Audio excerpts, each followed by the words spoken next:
اور جس طرح ہم نکلنے پر زور دیتے نکالتے ہیں، اس طرح ابتدا تو اپنی ذات سے، اپنے ذاتی اعمال اس کا بھی اہتمام ہو، اپنے ذاتی اعمال کا بھی اہتمام، تعلیم میں اہتمام سے بیٹھنا، اور انفرادی تعلیم کی کتاب کو لے کر خود پڑھنا، اور یہ گمان کرنا کہ اللہ کا اور اللہ کے رسول کا یہ ارشاد، یہ اس کا مخاطب میں ہوں، یہ مجھے کہا جا رہا ہے۔ اسی طرح بھائی ذکر کا بھی اہتمام ہے، ذکر کا بھی اہتمام ہے۔ یہ 3 تسبیحات یہ بہت ضروری ہے۔ سب سے پہلے بات تو یہ کہ جتنے بھی اعمال ہیں اس میں حضور صلی اللہ علیہ وسلم کی دعائیں ہیں، وہ دعائیں ہماری جو ہے ہمیں یاد ہوں۔ سفر کی دعا، سواری کی دعا، سونے کی دعا، جاگنے کی دعا، کھانے کی دعا، پہننے کی دعا، کوئی ایسا عمل نہیں کہ جس میں اللہ کے رسول نے ہمیں دعائیں نہ سکھائی ہوں۔ اور وہ اس کے ساتھ ساتھ یہ 3 تسبیحات ہیں، اس کا یہ تعلیم اور ذکر، یہ ہماری دعوت کو تقویت پہنچانے والی ہے، کہ دعوت سے تو مذہب کی زمین تیار ہوگی، لوگوں میں اللہ کی پہچان آئے گی اور اللہ کے دین پر چلنے کی اس طلب پیدا ہوگی، اور فضائل کے ذریعے سے، فضائل اور ذکر کے ذریعے سے وہ زمین آباد ہوگی، کہ فضائل کو سن کر ہماری عبادات میں جان آئے گی۔ تو وہی اس لیے ہم جو ہے یہ تعلیم کا بھی اہتمام ہو اور ذکر کا بھی اہتمام۔ یہ 3 تسبیحات یہ تو صبح اور شام یکسو ہو کر، بابدو ہو کر، قبلہ رخ ہو کر یہ 100 مرتبہ یہ تیسرا کلمہ سبحان اللہ، الحمدللہ، لا الہ الا اللہ، اللہ اکبر، کہ فجر سے پہلے ہو جائے تو بہت اچھا ہے۔ اب جو کہہ رہے ہیں یعنی تو اللہ سے بات چیت ہے، اللہ کی تعریف ہم کر رہے ہیں، سبحان اللہ، اے اللہ آپ کی ذات ہر کھوٹ سے، ہر عیب سے پاک ہے، الحمدللہ، ساری کی ساری تعریفات اور کمالات کوئی کرے یا نہ کرے، بلکہ جو کرے گا اس کو ثواب ملے گا۔ اے اللہ ساری تعریفات آپ کے لیے ہیں، لا الہ الا اللہ، اللہ کے علاوہ کوئی عبادت کے لائق نہیں، اللہ اکبر، اللہ سب سے بڑے ہیں۔ اسی طرح حضور صلی اللہ علیہ وسلم کے احسانات اور آپ کی قربانیوں کو یاد کر کے، اے اللہ آپ کی صلی اللہ علیہ وسلم کی محنت کی وجہ سے اور آپ کی قربانی اور فقر فاقر کو برداشت کرنے کی وجہ سے یہ دین ہم تک پہنچا ہے، اس کا حق ہم ادا نہیں کر سکتے، لیکن اے اللہ درود شریف کی صورت میں آپ سے درخواست کرتے ہیں، اے اللہ ہمارے نبی پر نئے رحمتیں نازل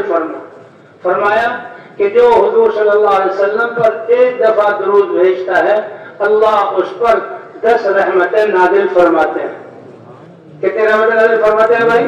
10 رحمتیں نازل فرماتے ہیں۔ ایک صحابی، یا رسول اللہ میں اپنی زندگی میں سے 1/4 حصہ آپ پر درود پڑھوں گا، ٹھیک ہے، اگر اس سے زیادہ کر دو؟ یا رسول اللہ پھر میں 1/3 حصہ آپ پر درود پڑھوں گا، 2/3 اس سے دوسرا کام، ٹھیک ہے، اگر اس سے زیادہ کر دو؟ یا رسول اللہ پھر آدھا وقت جو ہے میں آپ کے لیے آپ پر درود پڑھوں گا اور آدھا وقت جو ہے میں اپنے کام میں، کہا ٹھیک ہے اگر اس سے بھی زیادہ کر دو؟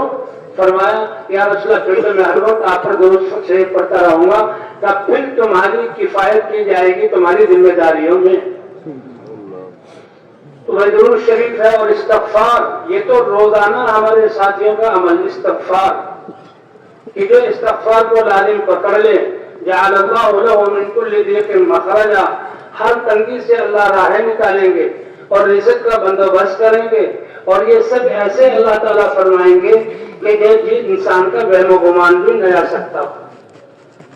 حضرت نوح علیہ السلام نے اپنی قوم سے کہا تھا کہ اپنے رب سے گناہوں کی معافی چاہو، 950 سال سے کفر پر جمے ہوئے ہو اور نوح علیہ السلام کو تکلیفیں دے رہے ہو،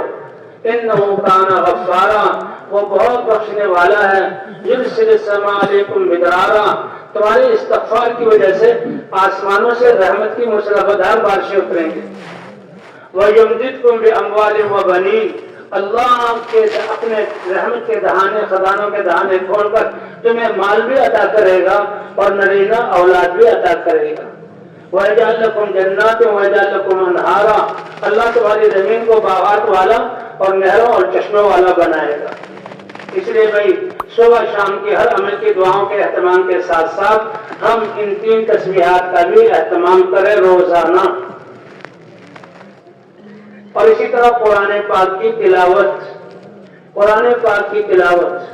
حافظ قرآن ہو تو 3 پارے پڑھ لیں. لوگ تو اس سے بھی زیادہ پڑھتے ہیں ماشاءاللہ، 10 پارے پڑھنے والے بھی موجود ہیں، اور بعض خوش قسمت آج بھی ایسے کہ دن میں پورا قرآن بھی ختم کر لیتے ہیں. تو ایک پارا تو یہ ضروری. اور جن کو قرآن پڑھنا نہیں آتا وہ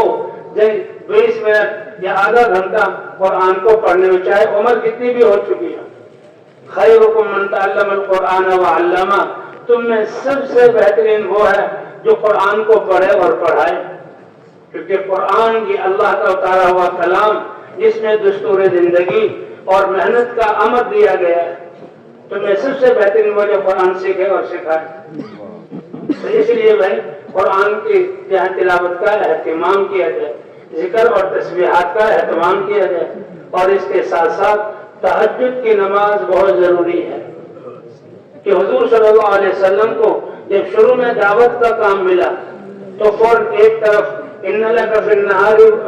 سبحا طویلا، کہ دن میں آپ نے اللہ کی پاکی بیان کرنی ہے، انسانوں کے سمندروں میں تیرنا ہے. یا ایھا المدثر قم فانذر وربک فکبر، اے کملی والے آپ کھڑے ہوئیے، دعوت دیجیے، اپنے رب کے عذاب سے ڈرائیے.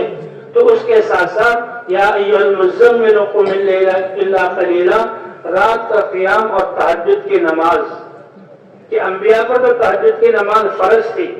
اور شروع میں تہجد ہی کی نماز تھی صحابہ کے لیے بھی، اس لیے صحابہ بھی ساری رات کھڑے ہو کے تب وہ تہجد پڑھا کرتے تھے.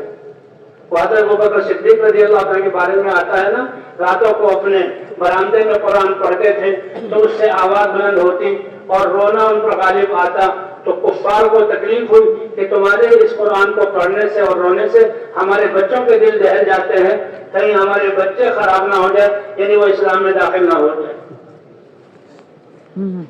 حدیث میں آتا ہے صاحب قم اللیل الا قلیلا، ساری رات آپ کھڑے ہوئیے، تھوڑا سا آپ آرام کر لیجئے.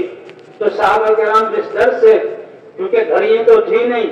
وقت کا گزرنا معلوم نہیں ہوتا تھا کہ کہیں ایسا نہ ہو کہ بھی وقت زیادہ ہو اور ہم سو گئے تو فجر تک، سورج نکلنے تک نیند آ جائے، سورج نکلنے تک نیند آ جائے اور زیادہ حصہ ہم سو جائیں. اس لیے بعض دفعہ صحابہ کرام پوری رات جاگتے تھے. تو بھائی تہجد کی نماز یہ تو بہت ضروری ہے اس کام کرنے والوں کے لیے. حضور صلی اللہ علیہ وسلم کی چاہت تو یہ تھی کہ اپنی امت کو تہجد کی نماز فرض کروا لیتے، لیکن مجھے اس بات کا ڈر ہوا کہ فرض چھوڑ کر گناہ زیادہ ہوگا، اس لیے میں نے فرض نہیں کروائی. ورنہ دل چاہتا ہے کہ تہجد کی میری امت ہر فرد تہجد کی نماز پڑھے، اور خاص طور پر ہماری سبب جگہ ہے تبلیغ والے اس محنت والے ساتھی تہجد کا اہتمام کریں. فرمایا جب کوئی نافرمانی عام ہوتی ہے اور اللہ کی ناراضگی کا یہاں اظہار ہوتا ہے، کسی علاقے پر اللہ اپنا عذاب بھیجتے ہیں، فرمایا اللہ کے لیے محبت کرنے والے اور راتوں کو اٹھ کر تہجد پڑھنے والے، ان کی وجہ سے اللہ تعالیٰ اترے ہوئے عذاب کو موقوف فرما دیتے ہیں. سبھی کریں گے ان اعمال کا اہتمام انشاءاللہ.